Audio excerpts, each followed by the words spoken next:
Okay, so let's say we're given a universal conditional statement. Okay, so if you're given the statement,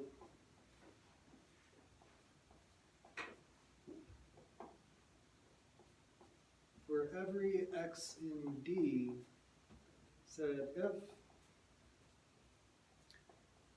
P of x then Q of x, right? So let's just say we're given this statement. This is just a universal statement that we're going to be given. Let's look at its different possible other statements, okay? First of all, there would be the contrapositive.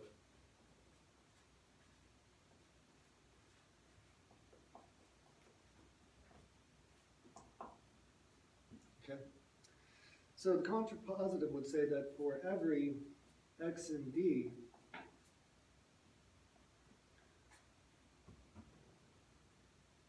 if Q is not true, then P is not true.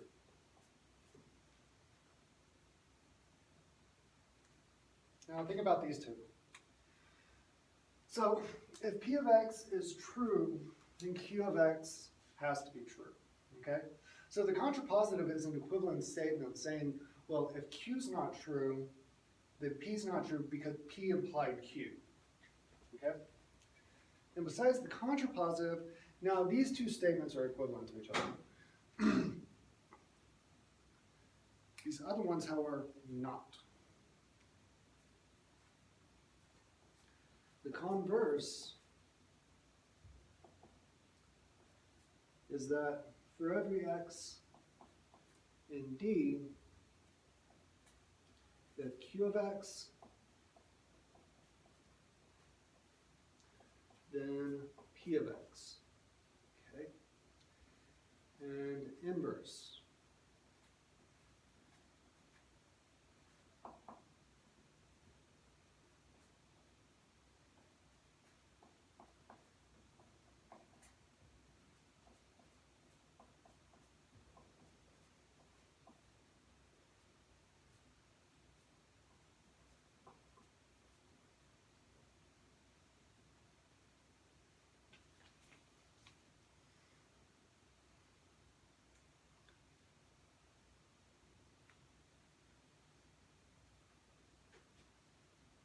Right.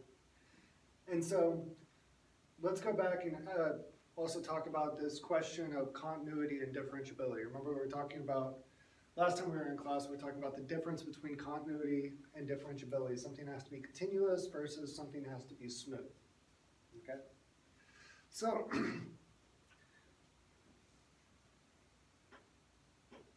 let's go over that again.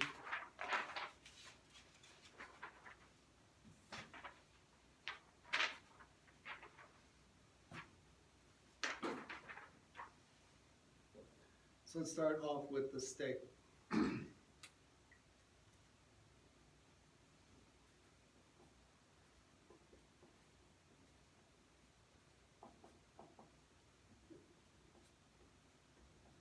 For all functions,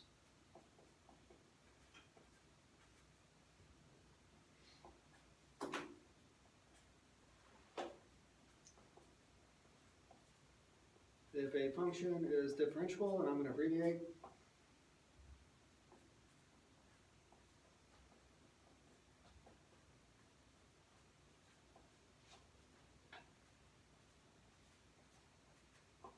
okay, so that's a true statement.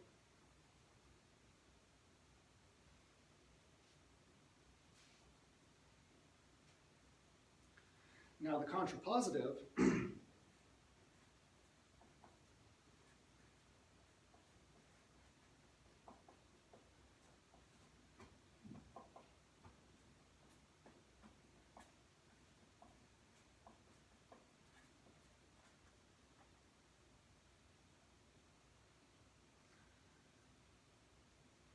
okay, so for all functions, if a function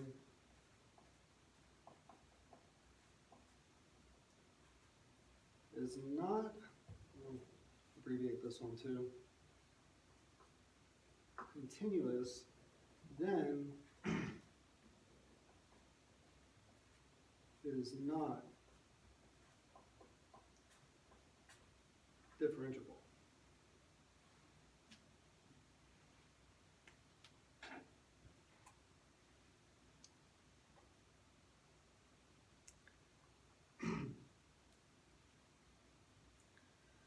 Okay, so the first statement says, if a function is differentiable, hence if a function is smooth, then it's got to be continuous. Okay? Well, the contrapositive to that statement says, well, if a function is not even connected to itself, there's no way it can actually be smooth. Okay? So these two statements are equivalent to each other. So, but the other ones are not. So the converse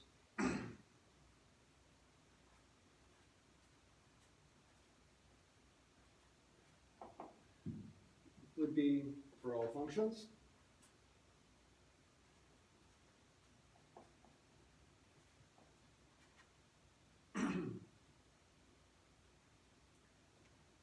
If a function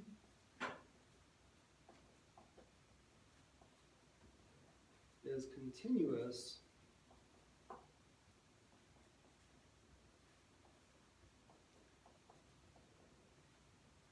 is differentiable.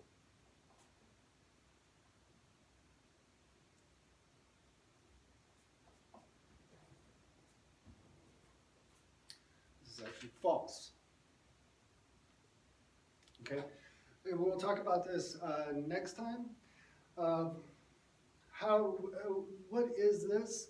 Making this statement right here, if you actually tried to use this statement to reach some type of conclusion, you would get a converse error, okay? And so the later parts of this chapter actually start getting into valid arguments. And so if you try to use the converse of a statement to justify a proof, that is not a valid argument, okay? And it becomes an invalid argument because of the converse error. I mean, you don't know if the converse is true, and the book will use this in very general ways. So if you just have some generic argument applying if P then Q, and then you say, oh, well, I can use if Q then P to justify this next step. No, you are going to get an error because just because one statement is true does not imply that the converse is true. And trying to use the converse to justify that, you get a converse error and it is an invalid argument. That's not to say that the converse is not only true. This has to do with the difference between an if and a then statement and an if and an only if statement, okay? So if you have an if-then statement, and the converse and the inverse are not true, it's just an if and then statement.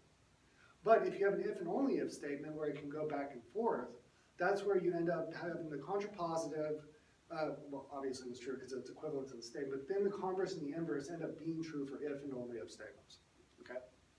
Because you have to think this is basically going backwards from the other one, right? And so since the converse is not true, the inverse is also not true. So the inverse of this statement would be that for all functions,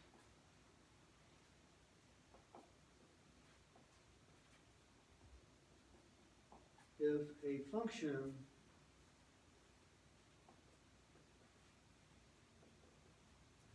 is not differentiable, then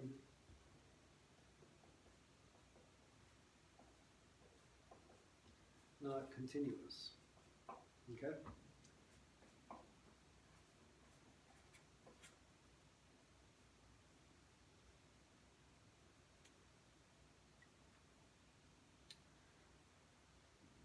Okay, and trying to use this type of argument will then lead to an inverse error, okay? So if you were trying to make the argument that you had a function that's not differentiable, hence it's not continuous, that's false. You'd get an inverse error. That's an invalid argument. There's plenty of functions that are not differentiable, but they are continuous. That's the difference.